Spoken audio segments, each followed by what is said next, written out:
She waited all night in her handmade dress.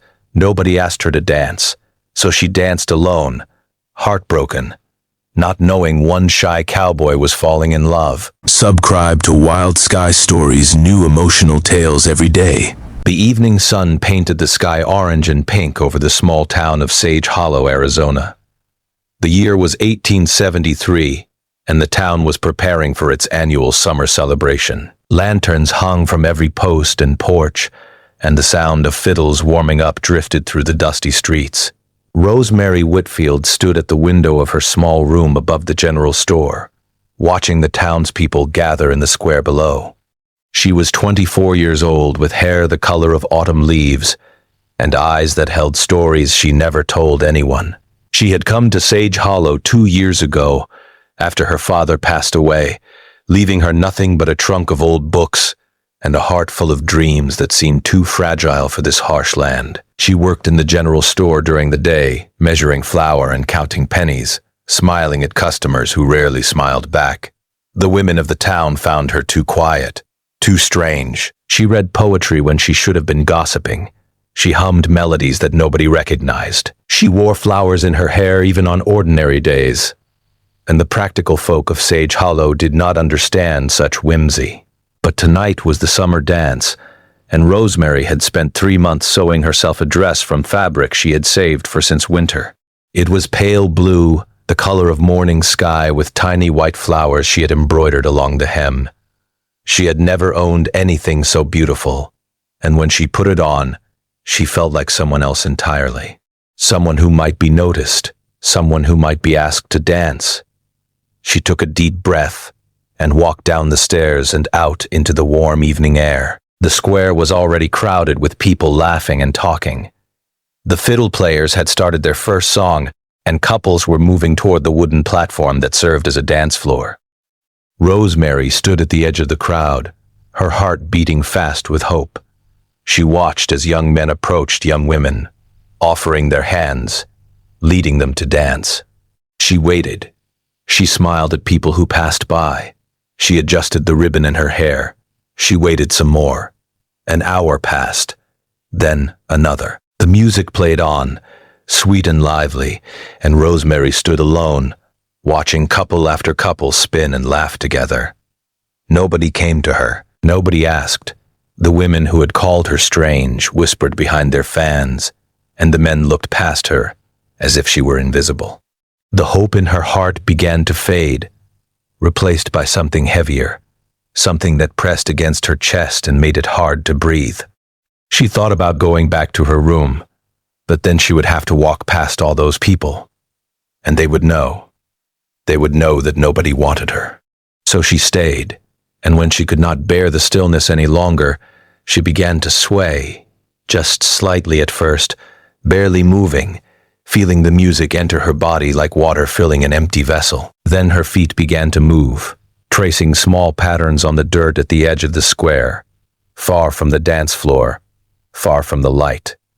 She closed her eyes and let the music carry her. She danced alone in the shadows, her blue dress swirling around her ankles, her arms moving like branches in a gentle wind.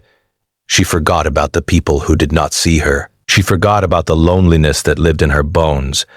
She simply danced because dancing was the only language her heart knew how to speak, and nobody noticed, except one. Eli Brennan sat on an overturned crate behind the blacksmith shop, hidden in the darkness, where the lantern light could not reach. He was 27 years old, with broad shoulders and hands rough from years of working cattle on the McAllister Ranch, 15 miles outside of town.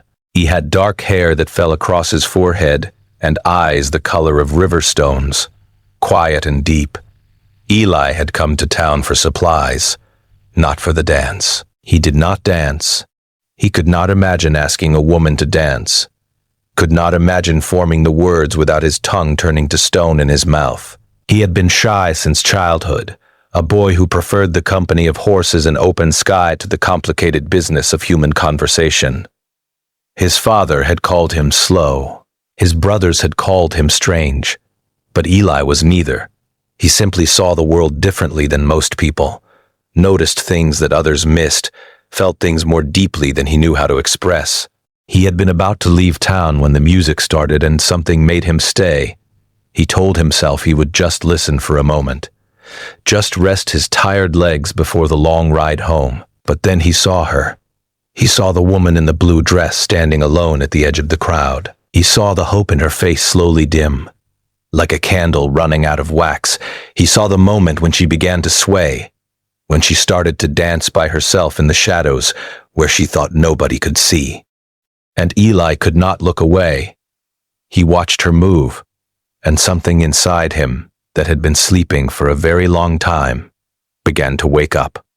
She danced like the music was speaking directly to her soul, like she was having a conversation with something invisible and beautiful.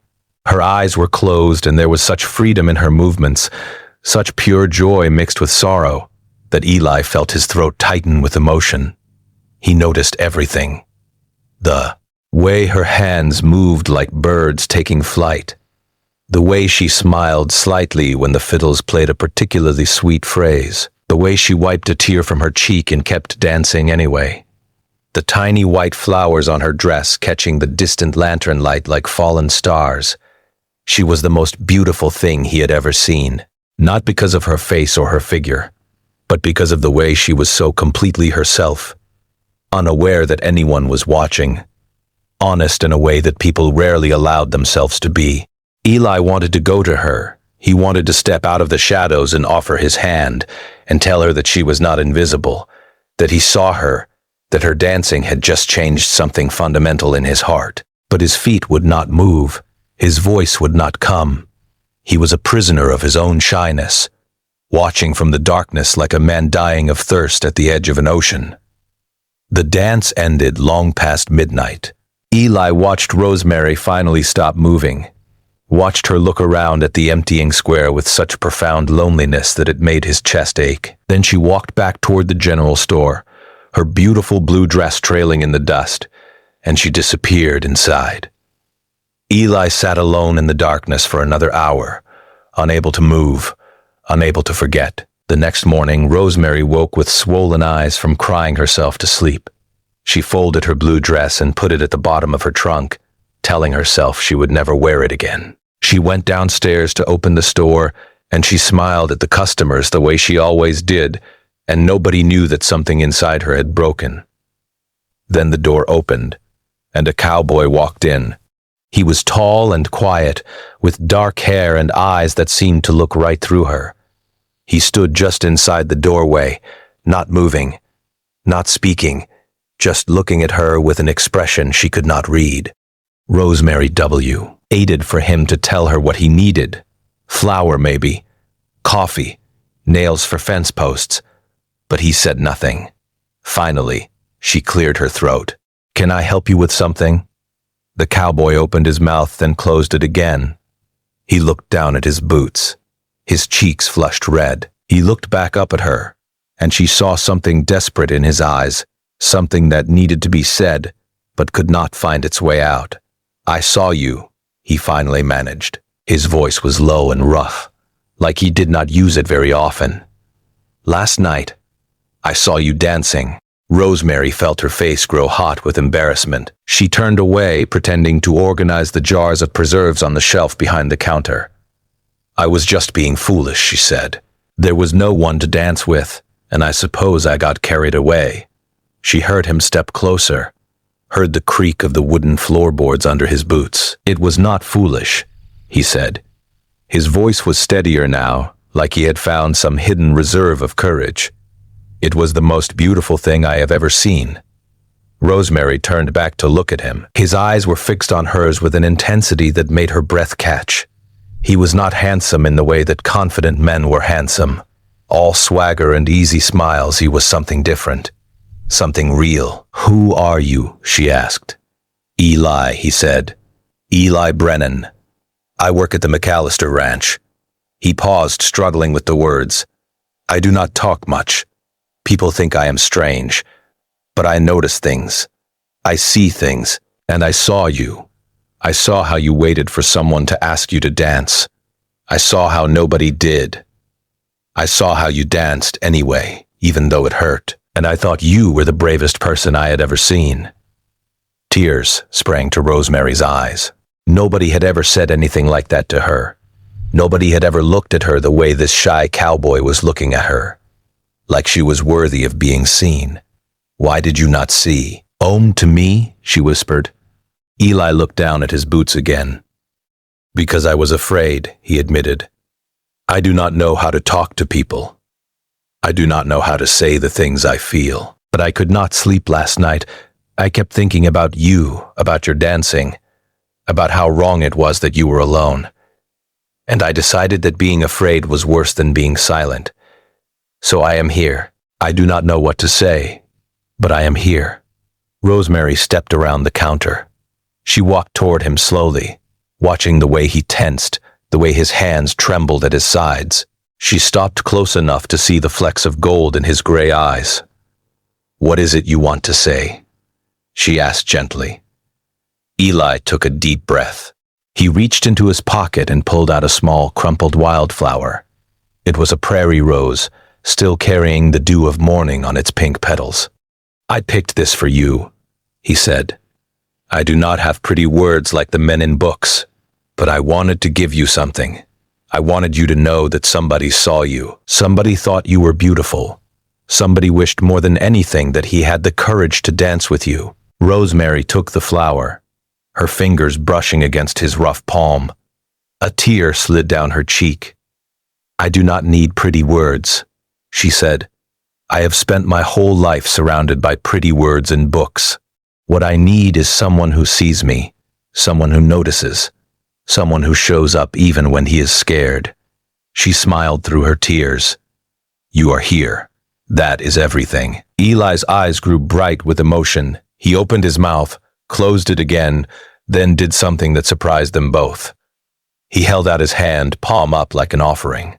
"There is no music," he said quietly, "and I do not know how to dance, but if you would teach me, I would spend the rest of my life trying to learn." Rosemary placed her hand in his fingers closed around hers, warm and gentle despot. "Their roughness. There is always music," she said. "You just have to know how to listen."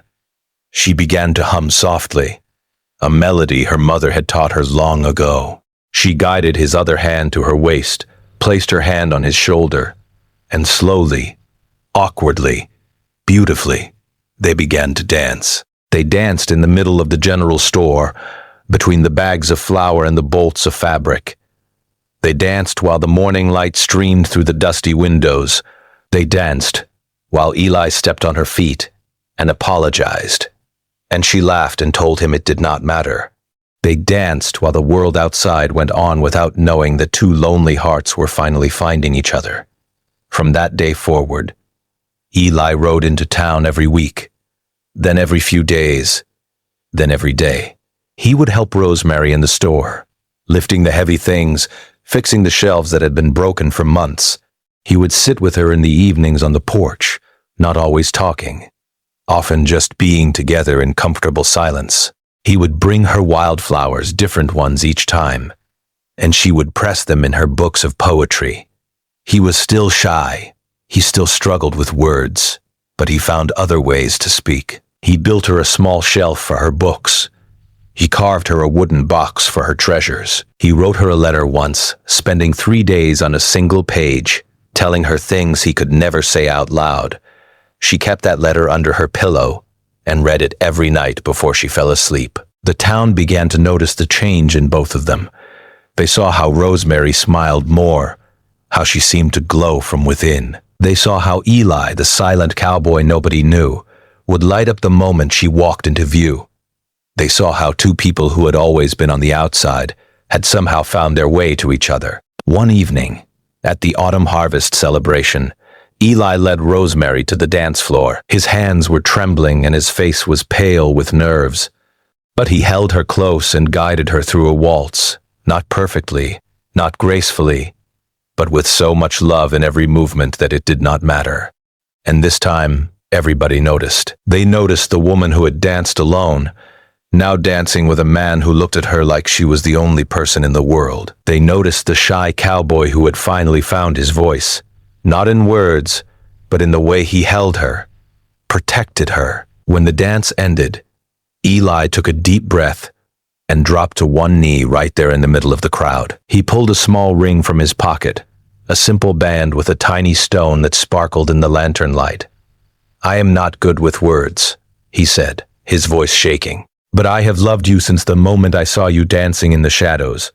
I will spend my whole life learning how to say it better. But for now, all I can say is please. Please let me be the one who sees you. Please let me be the one who notices. Please let me be yours." Rosemary fell to her knees in front of him, her blue dress pooling around her like a summer sky. She cupped his face in her hands and kissed him softly. "Yes," she whispered.